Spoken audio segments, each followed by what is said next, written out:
o humorista Léo Lins vai se defender após o decreto da sua prisão, que foi decretada, só que ele responde à liberdade. Agora, para mim, gente, ele tinha que ser multado, não preso. Quando eu recebi a notícia da minha prisão, eu passei o dia gravando no SBT, ao lado de grandes amigos, o que ajudou a deixar o clima um pouco mais leve. Muito já se falou dessa minha condenação, que é a liberdade de expressão, a diferença entre uma piada no palco, uma declaração, que leva um humorista a sério, político na palhaçada, que liberdade de expressão não é de opressão, que piadas podem ofender, etc. Antes de me pronunciar, eu quis ler toda a sentença da juíza que condenou um humorista, no caso eu, a mais de 8 anos de prisão e uma multa de quase 2 milhões. Esse vídeo não é de piada. Eu estou em casa com meus gatos. Aqui é a pessoa Leonardo de Lima Borges Lins e não o comediante Léo Lins. Uma persona cômica criada ao longo de anos que faz piadas ácidas, críticas e que sabe que nem todas as piadas são para todas as pessoas. Talvez nem todos saibam, mas o humorista no palco interpreta um personagem, uma persona cômica. Na construção do texto, nós utilizamos figuras de linguagem, hipérbole, metáfora, ironia, numa licença estética e, portanto, uma análise literal desse texto não se aplica na estrutura do cômico. Isso não é uma opinião minha, isso é um dos conceitos de humor, segundo o autor Simon Critickley, um autor com diversas obras a respeito da comédia e um nome respeitado na área nos Estados Unidos e no mundo. Por que eu estou citando isso? Porque é de se esperar que uma sentença pesada como essa tenha um embasamento teórico igualmente profundo. Sabe qual foi um dos embasamentos teóricos da juíza que me condenou a mais de 8 anos de cadeia? A Wikipedia. E isso não é uma piada. Você imagine um inocente acusado de homicídio, a juíza fala, você matou? Ele diz, não. Ela vai na Wikipedia, pessoas podem mentir? Sim, sabia, condenado. Isso mesmo, a Wikipedia tem um aviso. Não é fonte primária de informação, não substitui uma pesquisa acadêmica, assim como no meu show também tem avisos. Show de humor, apresentação de stand-up comedy, obra teatral, ficção. Você está entrando em um teatro, está em um canal do humorista Léo Lins.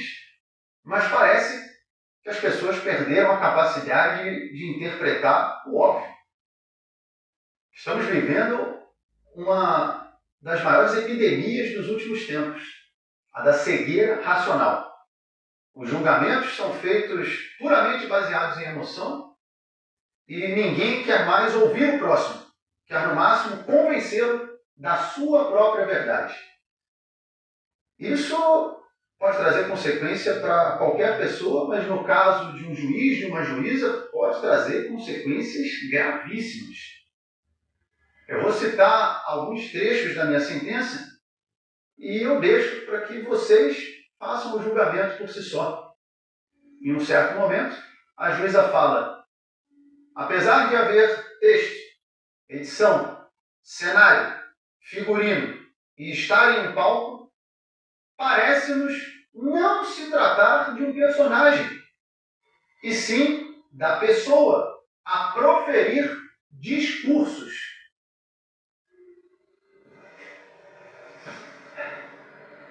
Eu te mostro a cabeça de um jacaré, o corpo de um jacaré, o rabo de um jacaré, e eu pergunto que animal é esse, e você responde é um camelo. Aí não adianta mais argumentar. Não importa o que eu fale ou o que eu mostre, você já decidiu antes de olhar. Em um outro trecho, ela fala, e por mais que tenha acontecido em um teatro, ao ir para o YouTube, saiu do teatro. Então, a partir de agora, se eu assistir um filme de romance, eu posso processar os atores do filme por atentado ao pudor, porque a cena romântica entre o casal não aconteceu mais no estúdio do cinema, e sim aqui na sala da minha casa. Isso é de uma limitação cognitiva grave e preocupante. E em outra passagem ela fala: mesmo que fosse um personagem, ainda assim há crime. Aí acabou. Porque se um personagem pode cometer um crime, agora dá para prender a atriz que faz a vilã da novela, o ator que faz o vilão no filme, numa série. Eu espero que os humoristas, que a classe artística, que as pessoas em geral entendam a gravidade de uma sentença como essa. Eu sei que muitos estão indignados com a minha condenação, alguns estão felizes, porque é isso que virou a nossa sociedade. Um coliseu romano, onde cada grupo vibra quando um suposto adversário, às vezes nem é, cai ou é empurrado aos leões. Enquanto a plebe se mata, os imperadores assistem do camarote, invioláveis e intocáveis. Para que rumo está indo a nossa sociedade? Os valores estão sendo invertidos. Um olhar vira um estupro, uma piada, um discurso de ódio, e a corrupção vira o padrão.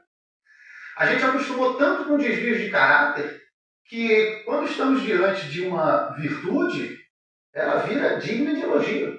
Não, esse prefeito é muito bom, esse aí nunca roubou, nunca se envolveu em corrupção. Mas isso era para ser a regra, não a exceção. Como é que a gente chegou aqui? Em parte, eu te digo, vestindo os vícios com um manto da moralidade. Usam esse manto há tanto tempo que às vezes nem percebem o erro.